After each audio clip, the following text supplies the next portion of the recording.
Hey guys, welcome to Chasing Gains video log number 3. I haven't done one of these in forever, so I'm going to start doing these even more often. So today we're going to be talking about how to network or get sponsored. The amount of people that talk to me and say, how did you get sponsored, is huge. So everyone asks, hey, how did you get sponsored? Well, first of all, how do you network with business people? It's exactly the same thing. You can't just go out and ask someone for something because you haven't provided a reason for them to do so. You need to first provide that value for them first so that they are willing to help you out. You need to first go with the giving hand in terms of working with other businesses in the area. You need to first go and talk to them about how you can provide value to their business. They don't give a shit about what you do or what you want. They only want to know how you can help them and have their business benefit from what you're going to do. So first of all, you need to be able to find a way to be able to give them benefit first. If you go with that giving hand, then they're going to be more likely to listen when you give them, when you discuss with them a reason why they should sponsor you or they should do something for you. If you go there asking first, hey, yeah, they might help you out. However, the majority of the time, they're just going to say no and they're going to find someone else to do it or not be interested in that. Let's cover a couple of examples here. Work with a couple of sponsors that I actually have. These are all people or businesses that I've actually used previously before I even approached them for sponsorship. I had to love the product. If you don't love the product that they're actually offering, then there's no reason for you to actually seek them out to be able to get sponsorship from them. The majority of sponsors are going to provide you with product only to start off with. When you're first starting out with sponsors, they will give you product to be able to use that yourself, so you need to love that product first. If you don't love that product, there's no point in actually getting that sponsor because there is absolutely no benefit to you. Long term, if you're getting sponsors, hey, yeah, they can start paying you money and stuff.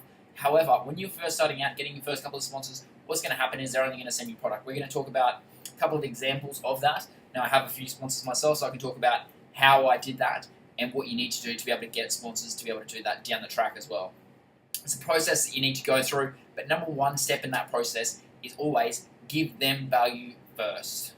They are going to be way more likely to listen to you if you give them value first. Now, as a sponsored athlete, you can promote their business down the track. So why not promote their business up front and talk to other people about how they can use their products without them actually giving you anything in return to start off with. So you go with a giving hand. You're already giving them value so that when you actually want to talk to them about them potentially coming on as a sponsor to be able to help you out, they're going to be more responsive than if just some random come on the street, because the majority of companies will get sponsorship requests coming out their ears. If they're a big company and they're known for actually sponsoring people, they're going to have requests coming every single day, basically, that they want to have sponsors coming on.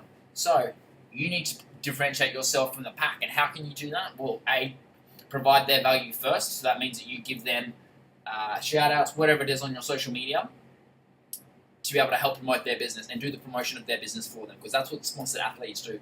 They do the business promotion for the business so that they don't have to spend so much money on it. It's just another form of advertising, basically.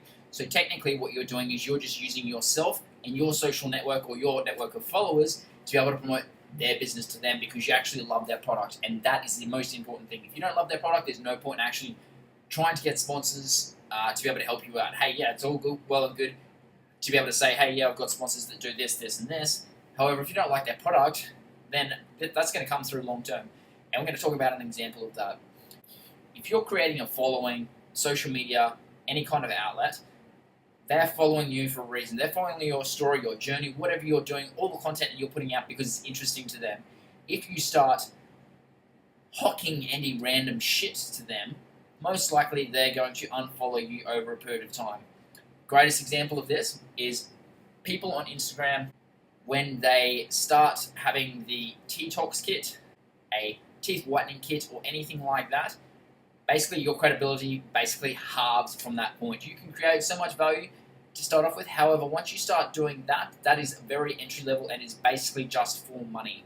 Because if you're in the health and fitness industry, most likely you're not going to believe in those things. Hey, you might believe in the teeth whitening thing. However, everyone knows that that is a highly promoted product on social media, and so is the T-Tox program. So those things are so obvious that they are being promoted by those people that it decreases your credibility to your network. So you may get some extra followers from that, because the reason why you're kind of looking at getting a sponsor or getting someone like that is A, money, or B, to build your social following even more. They're the two reasons. So you want to build up your brand to be able to get even more sponsors or more followers down the track, and if you want to sell a product to them, then you can down the track. There is the potential for that, or you can just build up your following to be able to have a greater difference in the world, which is what I'm trying to do. I have very often had conversations with people who are looking at providing product for me, paying me to sponsor their clothing brand, whatever it is. However, I am very selective in which products I choose to promote and actually have come on as sponsors. I had a recent conversation where I met with the owner of a clothing company that's just starting out, and he felt like I was interviewing him because I am not going to put my name to something that is below standard, lacks morals in their company, and is not going to survive long term, because that reflects badly on me to my social following. If I find a company that I believe in and I believe that they're actually going to do well long term, then I will either approach them or have them approach me to work together, because that's going to be a mutual benefit to them and to me. There needs to be mutual benefit to both parties, rather than you just getting something for free. That's not how life works. There needs to be an exchange of something for something. Nothing comes for free. So you need to be able to provide that value to people long term. To be able to do that, what you need to do is either promote their business or promote their product because you love it. Now, we talk about an example that most people know about with me, Pure Egg Whites. They're one of my best sponsors, and I approached them because I was already posting about them. I have a large social media following, and I love their products. I approached them so that I could be able to help them promote their business, and that's exactly what I talk about. I talk about, this is what my following is, this is what I can do for you to be able to help you. If you want me to be able to help you promote your business even more and have that grow even more, then this is what I can do for you to be able to do that. And then I'll ask them what options that they have in terms of sponsored athletes, and they have options with their sponsored athletes, such as myself. So I do promote their products because I love them. I was using probably 3 to 4 cartons of their products a week before I even approached them, because I love them so much. Great for low fat, high protein, easy to use, chuck in a microwave, perfect for those who are doing bodybuilding. I love that product so much previously that I was using that multiple times per week already before I even approached them for sponsorship. So yes, tick. Number 1, I love the product. So I was willing to promote that product even if I wasn't getting paid. I was willing to go out there and say, this is what I use, this is why I use it. I looked at other brands, and quite frankly, that was shit. I could have probably approached one of those guys and maybe even got a better deal. But if it was a shitter product, why would I do that? Why would I not go for the best product? That way I can build my brand up even more, because I'm endorsing a product that has actually quality, and that's going to build my brand and my credibility long term. You should not be in this game of being sponsored for a short-term gain. If you just want like an extra $150 or something, go do your, I don't know how much they get paid, but the teeth whitening thing. You're going to lose credibility with your people, most likely, and over a long period of time, you're not going to be able to grow your following. And if you do grow your following, it will be through the people that are following you aren't necessarily a good target market. What you're trying to do is build a following of people who are actually interested in what you're doing and what you have to say. So you need to provide value to them. So exactly the same thing happens when building a following. You need to provide value to those people through either what you do as a trainer, a bikini model, whatever it is. You need to provide value to them first so they have a reason to follow you. If they don't have a reason to follow you, they will unfollow you. It's as simple as that. You need to provide value to them. You need to teach them everything that you know. You might not be an expert in certain fields. However, if you're actually going out of your way to be able to teach them what you do know, they're going to be more likely to follow you and promote you to other people. So your ability to grow your brand in regards to whatever you do could be like a massage therapist, anything like that. You can use other people to build your brand. Every single person has a social network now. That social network is to be able to be seen by other people. There's 2 components of a social network. There is depth and width. Those 2 things. Depth is the kind of number of people that are actually following them. That's one thing. So I have over 34,000 or something followers on my different social media platforms. that's just a big number. That's depth. That's not necessarily that important. There are certain groups or certain social media platforms that I prefer over other ones because of the width of those. We talk about Snapchat. Anyone that follows me on Snapchat knows certain things about me, and I know that they're actually consuming my content. That's why I use Snapchat, because I understand that people that are actually following my story and actually view it, I know that they're actually consuming what I'm saying. So if you're on Snapchat and if you're on Snapchat and you're not following me, follow me, Cody the PT. You'll see on there, I'll talk about similar things all the time. Benefits of flexible dieting, business promotion, and actually making sure that you have integrity in what you do. Things such as, if you're not early, you're late. And if you think about that as a business owner, then you need to understand that that is extremely important for your long-term business, making sure that you're actually fulfilling the requirements of what you should be doing as a service-based business, to make sure that you're on time. Because if you're taking someone else's time, this is what I've said on Snapchat previously. If someone buys your time, they need to get that time at the allocated time slot to be able to make sure that they actually get benefit from that. If you are late, then you are saying to them subconsciously, you are more important than them, and they will see that.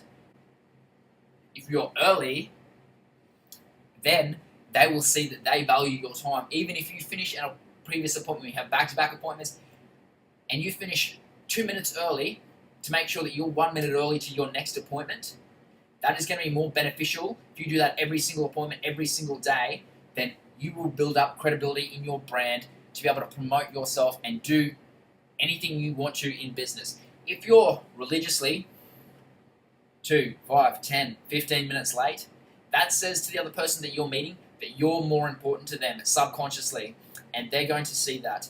You need to make sure that you are giving more in value than you're taking in payment. Let me sink that in.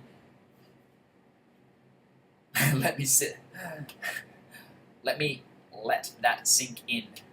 You're giving more in value than you are taking in payment. If you do that, then you're always going to have people who are looking for your services because you've provided more value to them. If you talk about what Gary Vee talks about, he says always give 51% of any relationship. The other person can give 49%, but you have to give 51%. That means you're giving more than you're taking. If you constantly give, and if you read the book The Go-Giver, you'll understand this, then what will happen is you will always have people looking for your services rather than you having to chase them up. Because if you're obsessed with money, then what's going to happen is that's going to come through in everything that you do. If you focus on helping people and giving more than 50%, so 51 or more percent of any relationship, then that will come back to you long term. There will always be people who will just take that, and that's fine. If they continue to do that, then you can start to cycle those people out of your life because they're obviously not benefiting you long term and they're only interested in themselves. That's not what you want. That's not the kind of person that you want to be. That's not the business owner you want to be. You want to be someone who gives more in value than you take in payment. You give that 51% so that they only have to give 49%. You will always find extra business that way, and that will mean that you'll have other people sending more business to you. The exact same thing is going to happen when you have a sponsor. You need to give more in value than you take in payment. Now, if I look at my egg white company, I struggle to give enough value to them. They give more to me than I think I can give back to them in payment. So I need to find ways to be able to promote their business even more. So I work with them and help them promote their business through my business pages as well. So the ones that I do for work, so all the gyms that I manage, I use those social media platforms as well to be able to promote their business because they help me so much. They sponsored my challenge as well, so that they're actually giving even more value to me. So it means that I think every single time that they do something for me, I think I need to provide them even more value because they're giving me value. I need to repay that favor even more than they gave me. So I need to have that focus every single time and make sure that I fulfill that. Because if I'm not fulfilling that, hey, they can go help someone else that's going to help their business even more than I can. Generally, in any industry, most people are replaceable. There's always another company that can do the same thing cheaper or potentially better. It just depends. Like any industry, there's always going to be someone who's cheaper. There's probably going to be someone who's going to be better than you or your company at certain things. So you need to make sure that you're providing that top level of value. If you have clients and you're giving them what they pay for, chances are they're not going to refer any business to you. And with business, it should be built on referral. So you should be giving what you charge here, you should be giving this much more. You need to be giving more every single time so that they actually provide new leads for you and help promote your business. If you've got your customers promoting your business, then you don't have to promote it. That's the whole point. If you're spending thousands of dollars on marketing, anything like that, advertising to be able to promote your business, you're not doing it effectively. Referral marketing and having people who actually do the referring for you or promoting of your business for you is always going to be more beneficial than throwing out a flyer for $3,000 in letterboxes or something like that. I just blows my mind people still do that.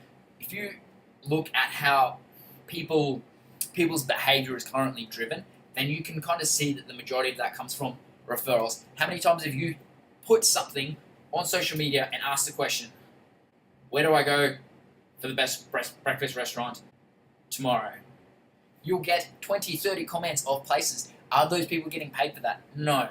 You're using your social network to be able to get help with something and have a personal recommendation based on what they've found with their experience. Exactly the same thing happens when people get paid to do that as well. Or sponsored. If I'm talking about my sponsor, people ask me, do I really eat egg whites as much as I say I do? Yes, I eat egg whites all of the time. Why? Because I actually love that product to start off with. Now I can promote that because I actually do love it. And the amount of people who've actually come up to me and said, I actually eat those egg whites now that you talk about them so much because you do love them so much. And that comes across. So I've actually helped that business grow by actually promoting their product because I've had great experience with it. I share my experience and then other people want to have that same experience as well. People want to have positive experiences around brands. So you need to be that brand ambassador. That's a better way to talk about it. Be a brand ambassador rather than being a sponsored athlete. Because if you're a brand ambassador, then you're promoting that brand. If you have that in your head, then you will get a lot further than thinking sponsored athlete. Because the sponsored athlete, they're just an athlete. They just chuck on a post about something and they get kickbacks. It's a different mindset. If you have the mindset of being a brand ambassador, then you are always going to have people that are doing the promotion for you. That's the whole goal behind it. If you look at gyms such as F45, they have brand ambassadors that promote their business. Yes, they most likely get kickbacks for that.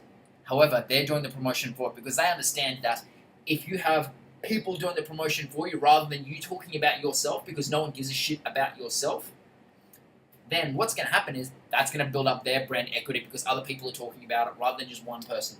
If you're promoting yourself, then it just doesn't come off well. Margaret Thatcher said, if you have to tell someone you're a lady, then you're not a lady.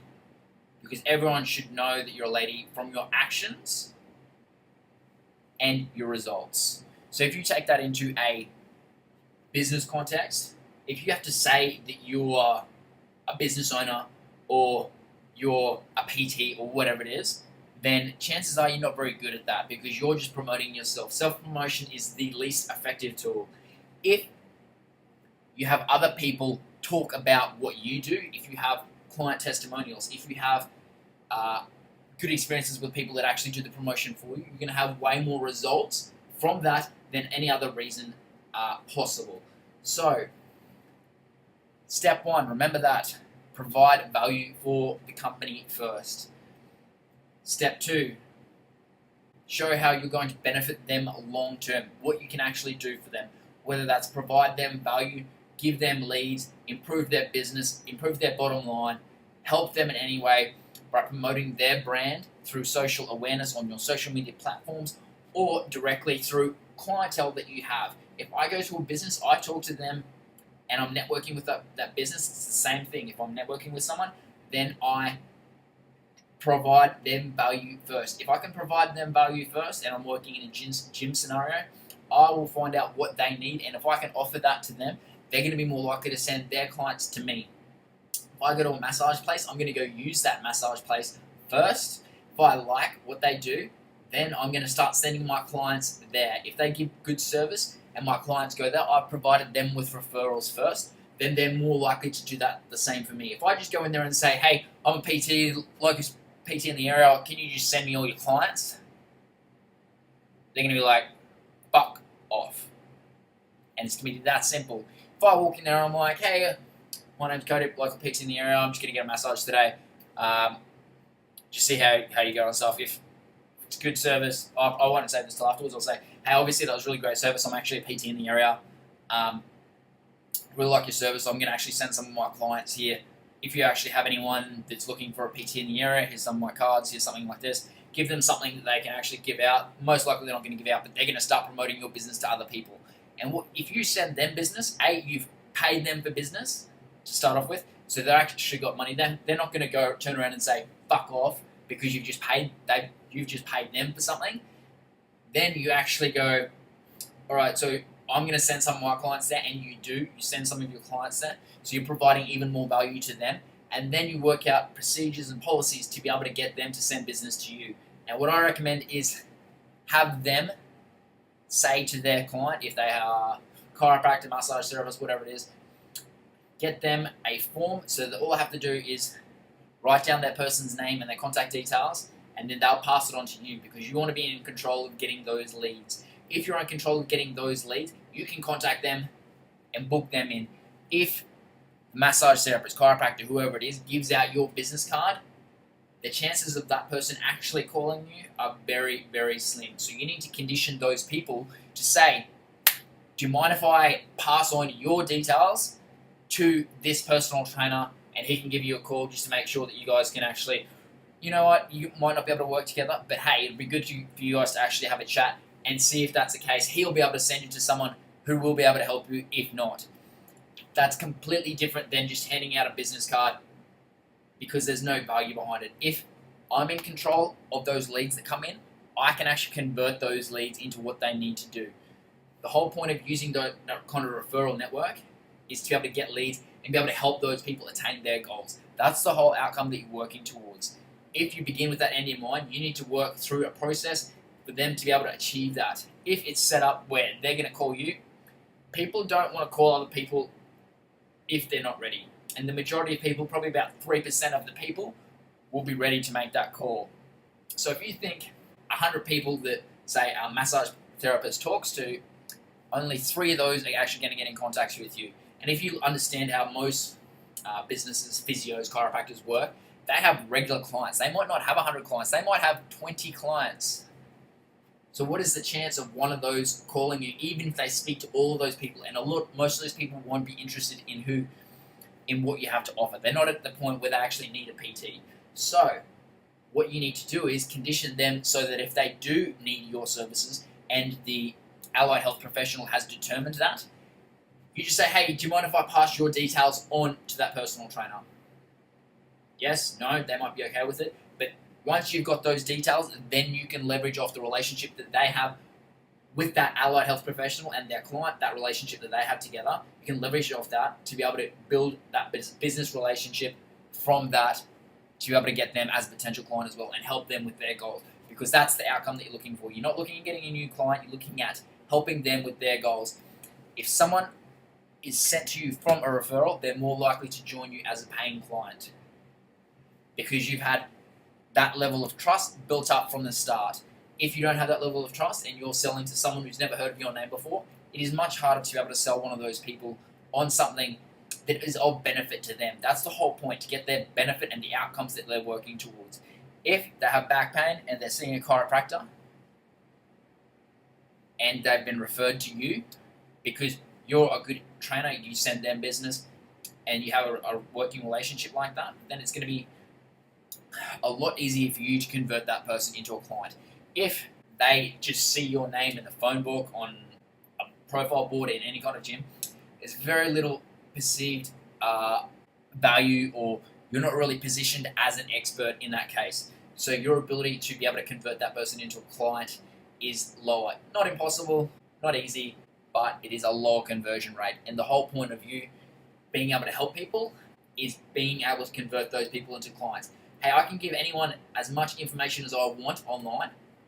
However, the majority of people aren't going to implement that. And again, I'm talking 3% of anything that I put out online. If it's specific to 100 people see it and it's specific to those 100 people, maybe three people are going to implement that because it's not necessarily specific to them and they don't see value in it. If I give out free information all the time, always providing value for other people that I never even know, I haven't spoken to in years. I'm putting content out there so I can build up my position in the fitness industry, so I'm seen as more of an expert. From that, what I can do then is down the track, if they're looking for a trainer, who are they going to come to? Are they going to go to some random guy that they've never talked to in the gym that has a profile board up, or are they going to come to me, who actually helps people? I'm telling people how I'm helping people, and I'm giving out value to people, so that down the track, once I've got that level, because I'm giving that 51% of that relationship, I'm just giving, and not asking continuously. I'm not throwing out shit on Facebook saying, come do this training session, come do this, come do that, pay my boot camp, do this, group training this, online coaching that. I very rarely post massive sales pitches and stuff online. I am all about putting out quality content to provide value for those people. If they're at that point where they're ready to look for someone, then yes, I'm more than happy to talk to them and help them through that process to achieve their goals that they're looking towards. If not, then I'm just still going to provide value to them, and then long term, they may come on as a client, they may never come on a client, they might go see someone else, but I'm building up that perceived value and that level of expertise in myself, so that if they know someone who's in my area as well, they might send me some business. It's all about playing that long game and providing value for every single person that you come in contact with long term. Step 3, once you become sponsored, is providing value for those people. You need to provide as much value as possible to be able to improve their businesses. If you're not improving someone's business and bottom line, they're not going to continue to sponsor you, and then it's going to be a one-off transaction. Any kind of business is built on repeat business. If you go to your local coffee store, they're going to give you a little card, and you're going to have however many coffees that you have, and you get the 9th one free. That's how they make their money, because you go back to that one coffee place when there's 100 different coffee places around that area. You go back to that one, because providing good service, providing a good product, and you're giving them a reason to go back. If you can provide that for another business and provide that they're the best in that industry and position them as the best in that industry, then they're going to go to those people over another brand. If you talk about personal trainers, there's thousands of personal trainers, every single suburb, basically. They're everywhere.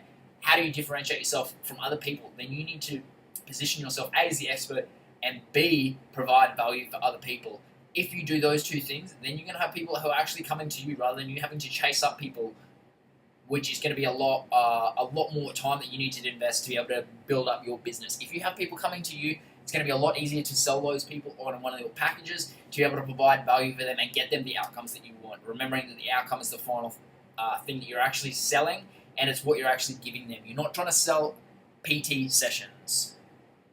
You're always just selling that outcome. You're selling what people are looking to get out of it, and that happens to be, if you're doing trying to get sponsors or sell a personal training package, you're always selling the outcome that they're actually wanting. So you're going to provide value to their business and build up their bottom line, or you're going to help them achieve their goals in health and fitness. So there's a good old video log for you. Nice long rant. Be sure to subscribe to me on YouTube at Chasing Gains for plenty more of these that are going to be coming up in the next coming weeks and months. Cheers, guys. Thanks for watching.